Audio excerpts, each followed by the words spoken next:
I do have one question, and it's such a basic question, I feel embarrassed asking you, but I think it's going to be important for the rest of the afternoon.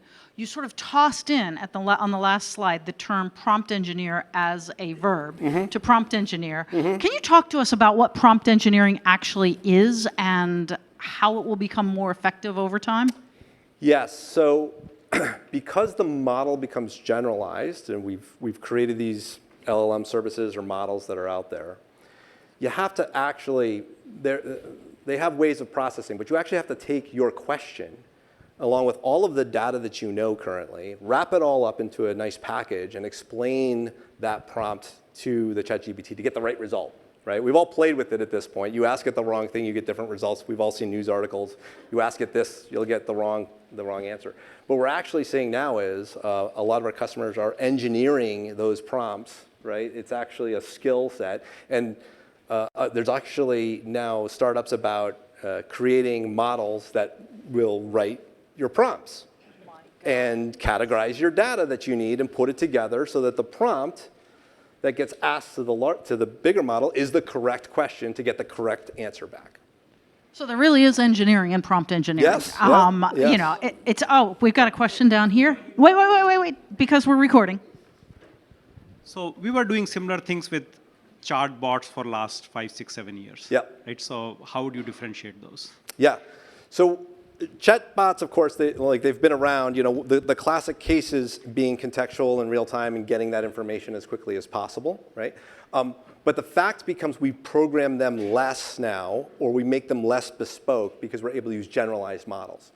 So the difference there becomes we hand that chatbot all of the contextual information that it needs to make the decision, but it isn't trained on your data, isn't trained on your model. It's a generalized model. And that's where the prompt engineering starts to come in, is you're grabbing all of the relevant information that I need to do and handing it. And then some of it might come from a vector data store. So it's already been pre-processed in a vector data store.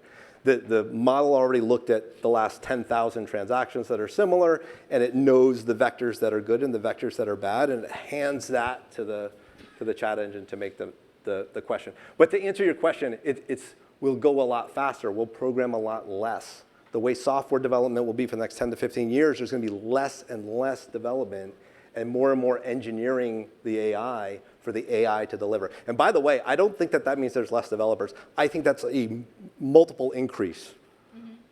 Just like cell phones going from, computers going from 15% of households to 5 billion cell phones on the planet. Right, then your company just ends up with like hundreds and hundreds and hundreds of mobile developers as opposed to, That is a world with a lot more people that are worried about data, about compliance, about security, about all of these things that we talk about.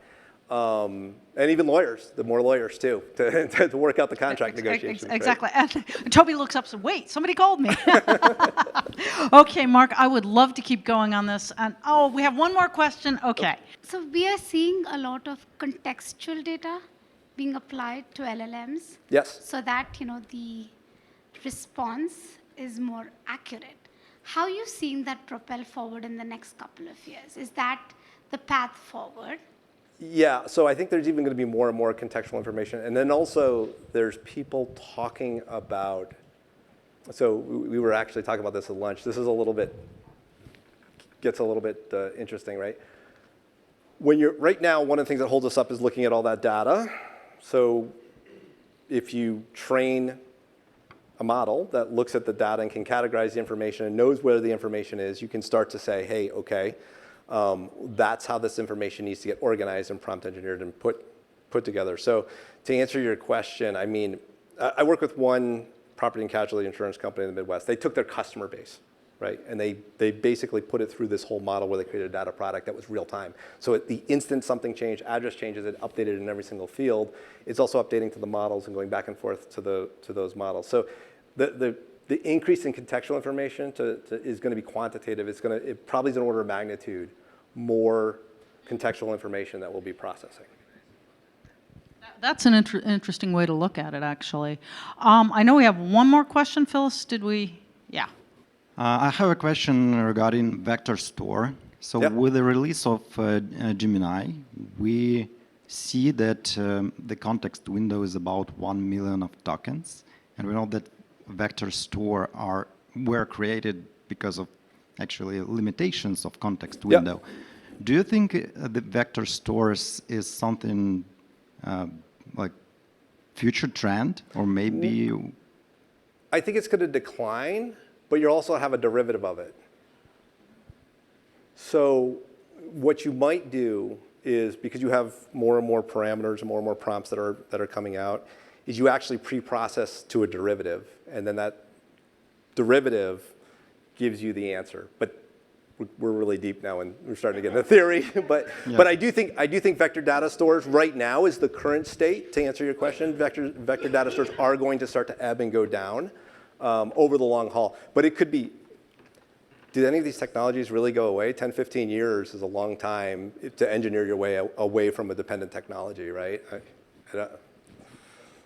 Mark, I hate to do this, but we're going to have to cut you off here. Mark, this was great. Thank you. Great, thank you. Thank you very much.